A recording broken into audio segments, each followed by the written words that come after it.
Assalamualaikum warahmatullahi wabarakatuh. Perkenalkan, nama saya Sandia Aulia Jasmine dengan NPM D1A02308. Pada video kali ini saya akan menjelaskan tentang profesi pekerja sosial, dan video ini saya buat sebagai ujian tengah semester mata kuliah metode pekerja sosial. Menurut Jastrow, pekerjaan sosial adalah profesi yang membantu individu, kelompok, dan komunitas dalam mengatasi masalah pribadi dan sosial mereka dengan menggunakan prinsip dan metode ilmiah untuk meningkatkan kesejahteraan.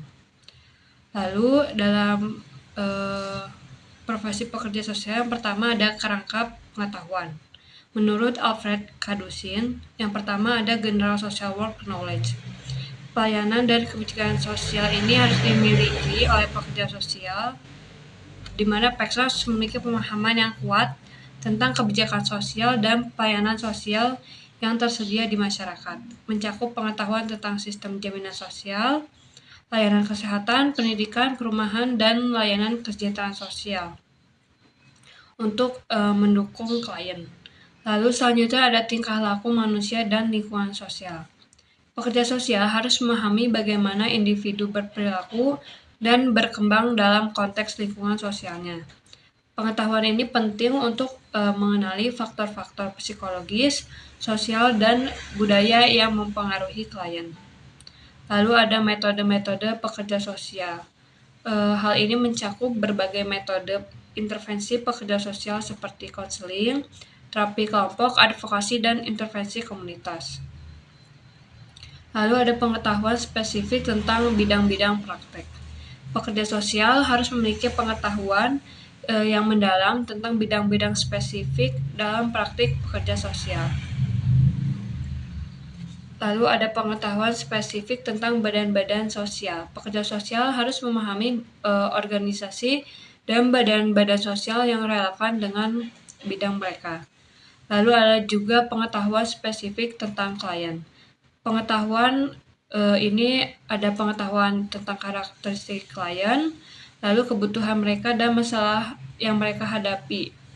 Mencakup pemahaman tentang situasi psikososial klien dan bagaimana faktor-faktor ini mempengaruhi kesejahteraan mereka. Lalu ada pengetahuan spesifik tentang kontak. Pekerja sosial harus memiliki keterampilan dalam membangun relasi yang efektif dengan klien. Hal ini mencakup keterampilan komunikasi seperti wawancara atau interview dan keterampilan lainnya. Setelah kerangka pengetahuan, ada juga kerangka keterampilan. Yang pertama yaitu keterampilan praktek merupakan perwujudan dari pengetahuan, knowledge, dan juga nilai value. Perbedaan utama antara pekerja sosial profesional dengan non-profesional adalah pada kepemilikan pengetahuan dan keterampilan yang terorganisasi dalam suatu sistem yang biasa disebut sebagai body of theory. Menurut Frank Lowenberg dan Rob Dolgoff, 5 keterampilan dasar yang perlu dikuasai oleh pekerja sosial pemula yaitu ada pertolongan dasar. Hal ini merujuk pada kemampuan pekerja sosial untuk memberikan bantuan awal kepada klien yang membutuhkan. Lalu ada perjanjian atau engagement, lalu ada observasi, komunikasi, dan juga empati. Lalu ada sumber nilai dalam pekerja sosial. Yang pertama ada nilai masyarakat. Pekerja sosial dipengaruhi oleh nilai-nilai yang berlaku dalam masyarakat. Hal ini mencakup bagaimana masyarakat memandang manusia, hak asasi manusia, keadilan sosial, dan kesejahteraan sosial. Lalu ada juga kode etik. Kode etik pekerja sosial berfungsi sebagai panduan bagi pekerja sosial dalam menjaga standar perilaku profesional. Lalu ada juga tujuan lembaga. Setiap lembaga tempat pekerja sosial bekerja memiliki tujuan yang unik dan seringkali berkaitan dengan pemberdayaan individu atau kelompok yang rentan. Lalu selanjutnya juga ada teori dalam pekerja sosial. Ada juga teori sosial, psikologi, dan sosiologi yang memberikan kerangka nilai yang menjadi dasar pekerja sosial.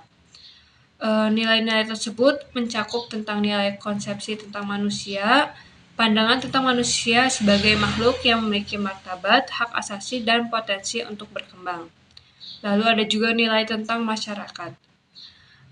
Di sini nilai masyarakatnya yaitu yang adil dan juga inklusif, di mana setiap anggota memiliki akses yang sama terhadap sumber daya dan juga peluang.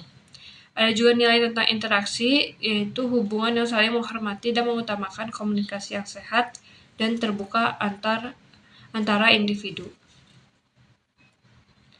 Beberapa bidang kerja utama dalam pekerja sosial, yang pertama itu ada kesehatan, anak dan keluarga, layanan kesejahteraan sosial, pendidikan, kesehatan mental, peradilan, lalu pekerja sosial komunitas.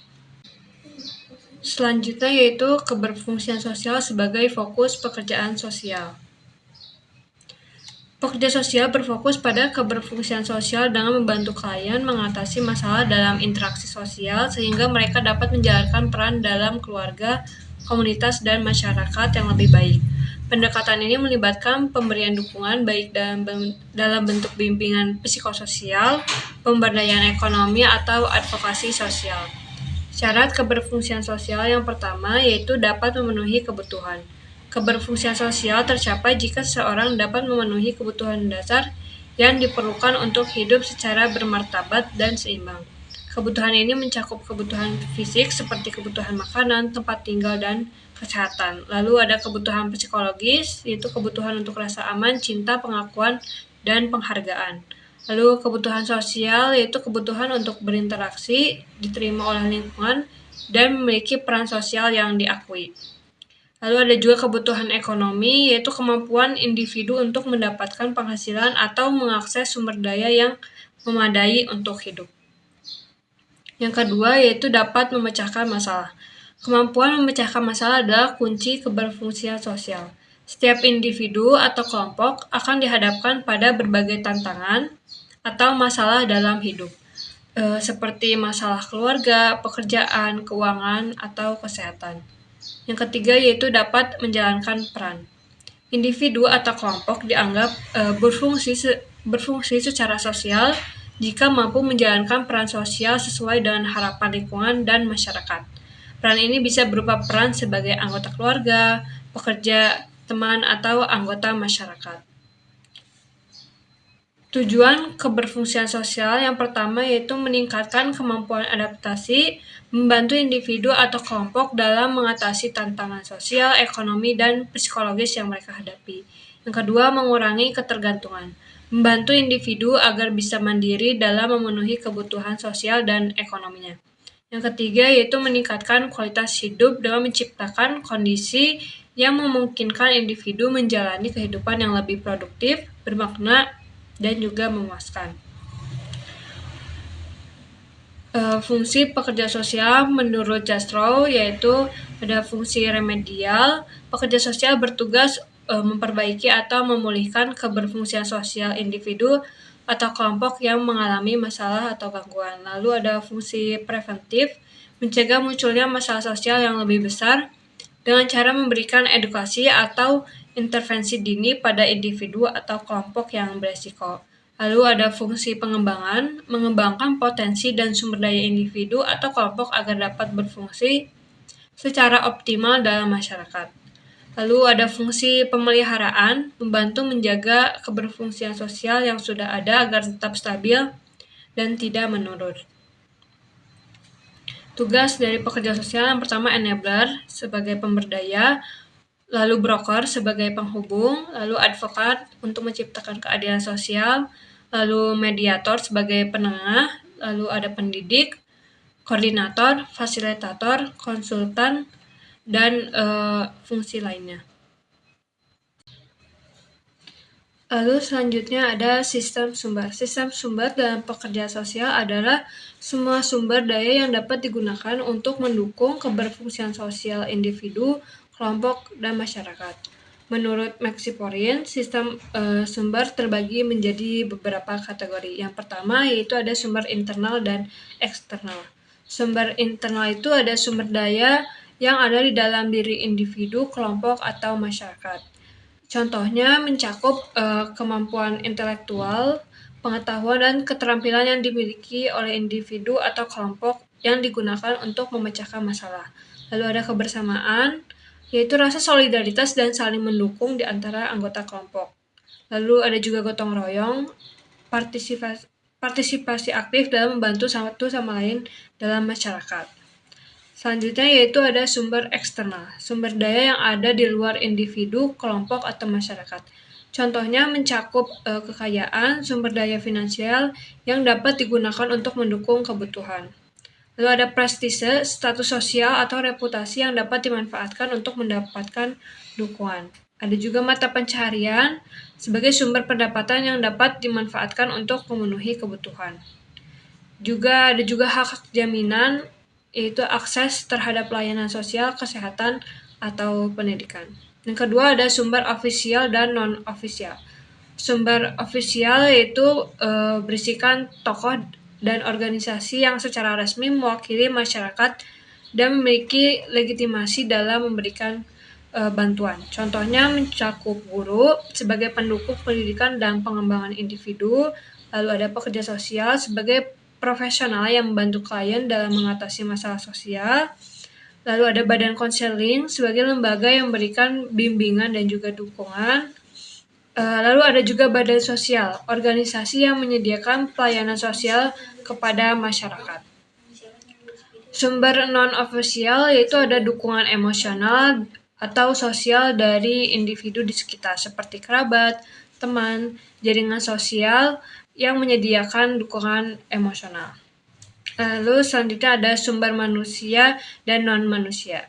Sumber manusia itu ada individu atau kelompok yang memiliki kemampuan dan kekuatan untuk memberikan bantuan.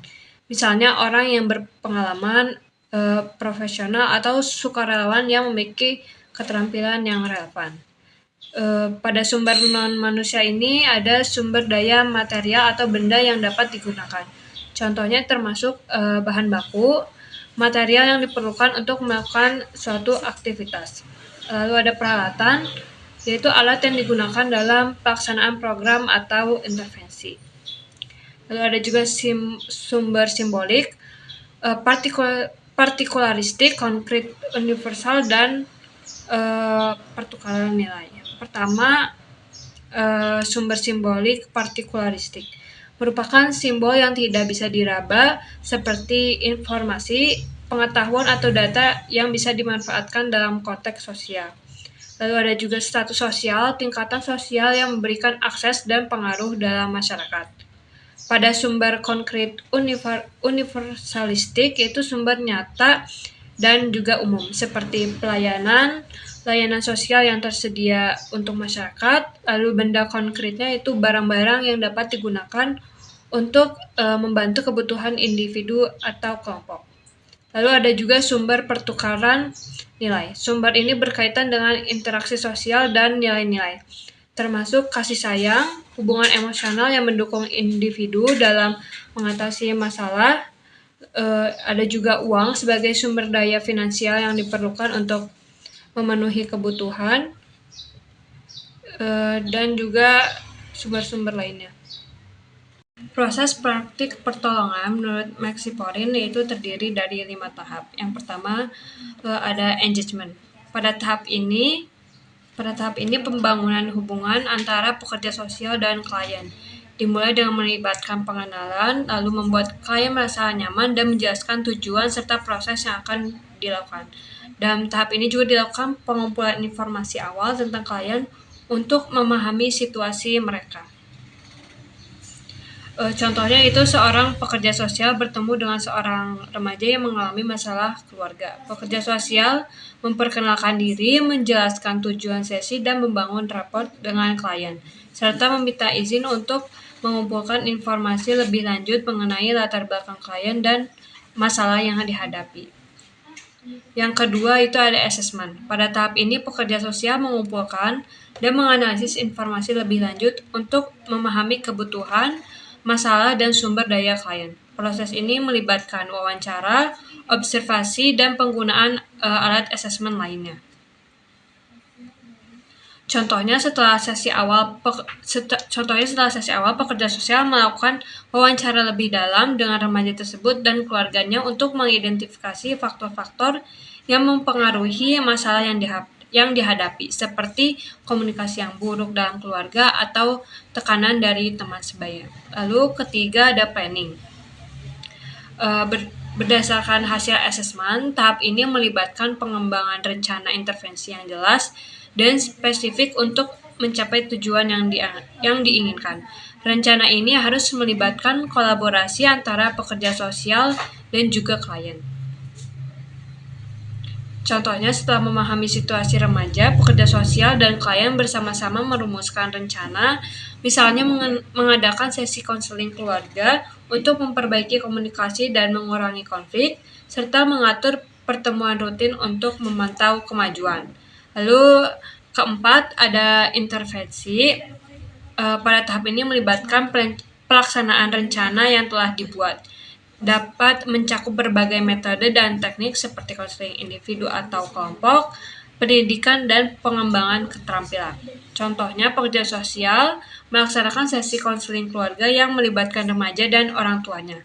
Dalam sesi ini, pekerja sosial membantu mereka berkomunikasi lebih baik, mengidentifikasi perasaan masing-masing, dan mencari solusi bersama.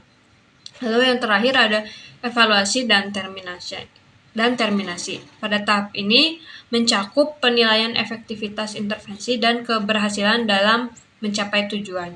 Jika tujuan telah tercapai, pekerja sosial dan klien dapat membahas langkah selanjutnya, termasuk pemutusan hubungan kerja. Jika tujuan belum tercapai, bisa jadi ada penyesuaian yang perlu dilakukan. Contohnya, setelah beberapa sesi konseling, pekerja sosial dan klien menilai kemajuan yang telah dicapai. Mereka mendiskusikan apa yang berhasil dan apa yang perlu diperbaiki, dan juga merencanakan pertemuan terakhir untuk memberikan dukungan lanjutan jika diperlukan. Baik, sekian pemaparan dari saya mengenai profesi pekerja sosial. Mohon maaf apabila ada salah dan kata. Wassalamualaikum warahmatullahi wabarakatuh.